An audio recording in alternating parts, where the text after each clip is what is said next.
Hello everyone. This is the continuation of Kian Vinte's report about forest management, seedling development, sowing of seed. Seeds may be sown either directly into the pots or first in seed beds or seed trays, and the seedlings are later picked out into the pots. Generally, seeds are sown directly into the pots, only with fairly large seeds having a good germination percentage. Bare roots plants. In this system, seedlings are not grown in separate containers but seeds are sown and a large number of seedlings are grown in a bed. Seedling development. Large ball-rooted seedlings. These seedlings are grown in nursery bed up to 75 to 150 cm for 12 months or longer, and left with a ball of soil around their roots 10 to 15 cm in diameter. The soil is usually wrapped in grass, sacking, and etc. Stamp, roots, and shots cuttings. Stamps are prepared by digging up plants from nursery beds, cutting off the stems a few centimeters above ground level, and shortening and trimming the roots. Plantation establishment and management. Plantation establishment and management practices include this preparation, planting, weeding, fertilizer, application, irrigation, thinning, and protection. The following is a brief account of all these practices. Site preparation. USDA Natural Resources Conservation Service or NRCS Practice Code 490 NRCS 2012 states that forest sites preparation aims at encouraging natural regeneration of desirable trees and shrubs or providing optimum site conditions, or planting or direct seeding of desirable woody species. A purpose of site preparation is to prepare the land for establishing a stand of desirable woody vegetation by controlling undesirable vegetation, removing slush and debris, or altering site's conditions. USDA NRCS drafted the following criteria for site preparation for planting trees, or NRCS 2012. There are four criteria. First is general criteria that include protection of existing desirable vegetation, management of slush and debris so that they do not harbor harmful levels of paste, hinder equipment operations, or create undue fire hazard, minimizing erosion and or runoff caused by site preparation by other conservation practices, choosing cost-effective methods and protecting culture resources, springs, seeps, wetlands, and other unique areas, evaluating impact on wildlife habitat as part of the planning processes.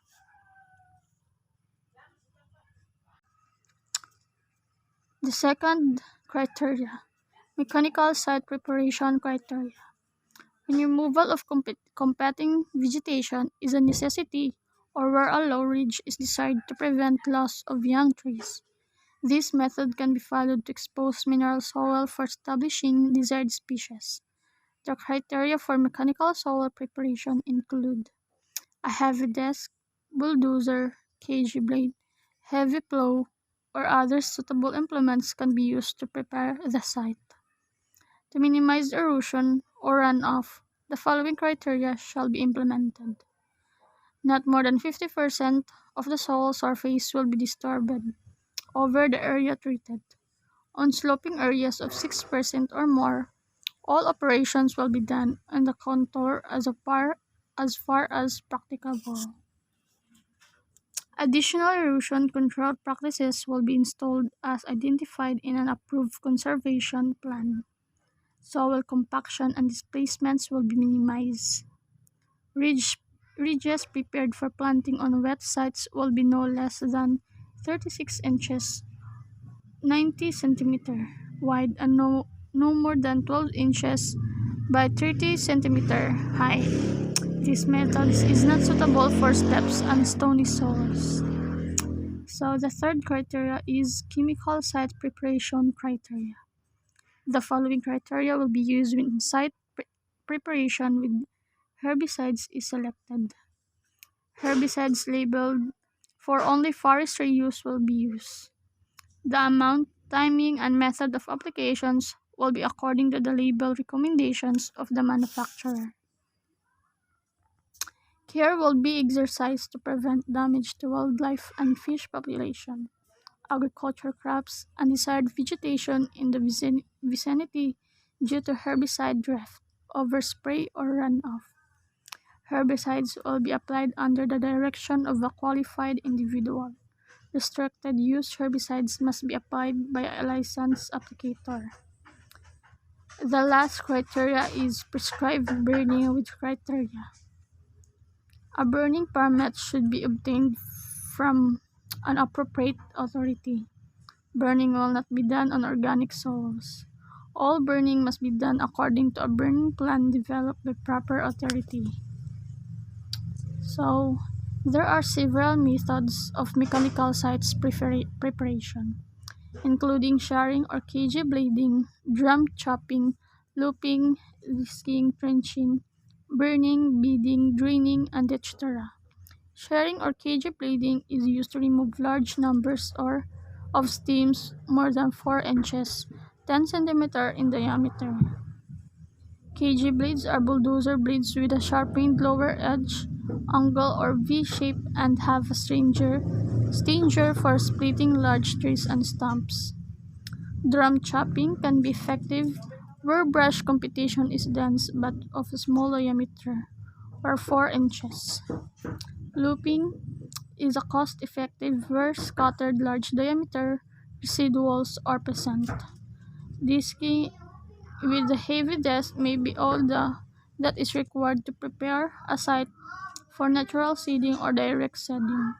In developing countries, all sites preparation procedures are manual, including clear filling, or in case of reforestation, and slashing and burning, or in both reforestation and afforestation.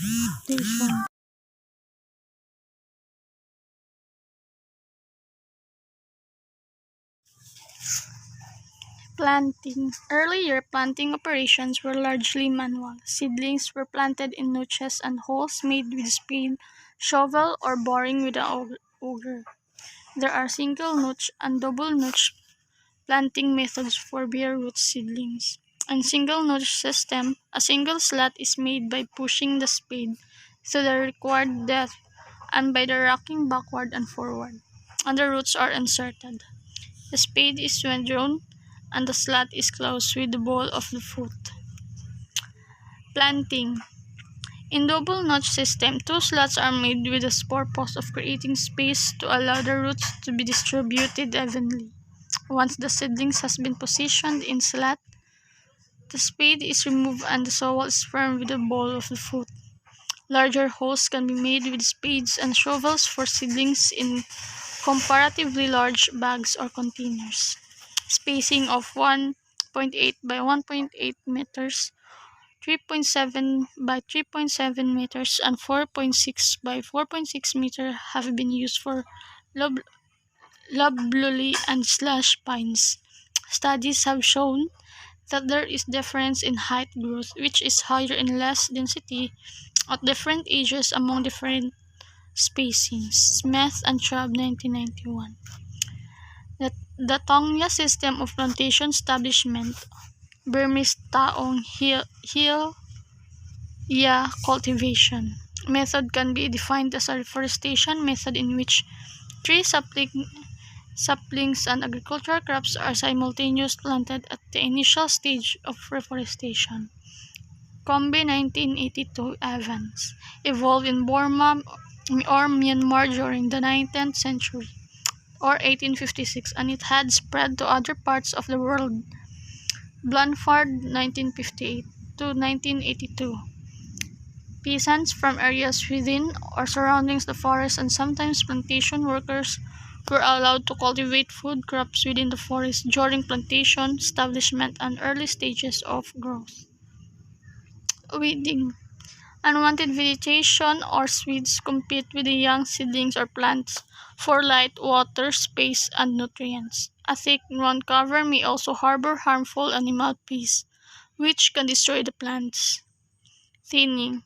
If seedlings are planted initially at 2 by 2 meter spacing, then 1 hectare of land would be accommodate about 2,000 to 2,500 trees. Natural thinning occurs when stand density is high. Mechanical thinning is also called pre-commercial thinning, which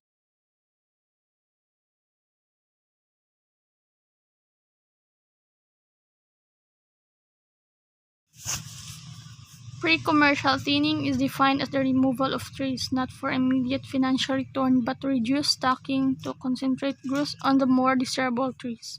Himes 1998. Spacing and to accelerate the diameter increment of favorable trees and or form the trees that remain. Fertilizer application in forest plantations. Miller 1981. Proposed three guideline concepts for fertilization in pines which can be applicable to other forest types as well. Fertilizers are generally of benefit to the trees, not the site, and measurable permanent site improvement is only like if the amount of nutrient applied is large in relation to the soil capital. Fertilizer application in forest plantations. In the absence of any sites improvement, fertilizer is best explained and costed by using the simple analogy of an acceleration through time leading to a reduction in rotation length. Consideration of the variation with age in the patterns of nutrient uptake, cycling, and immobilization, and in the capture and retention of atmospheric nutrients leads to the suggestions of three distinct nutritional stages. Stage 1. Prior to canopy closure, tree growth is very dependent on soil nutrient concentrations and response to a number of nutrients can be expected. Stage 2. After thinning on low nitrogen capital sites, immobilization of nitrogen in biomass and humus as trees age can lead to the progressive development of deficiency. Stage 3. A deficiency that may eventually disappear as tree demands fall with age. Fertilization programs are well developed for forests in Australia, New Zealand, South Africa, and several forest regions in Europe and North America. Cole and Giesel 1965, Bingstone 1979, Miller 1983, Schutz 1976, Turner 1983. Forest fertilization is a profitable investment, generally yielding real internal rates of return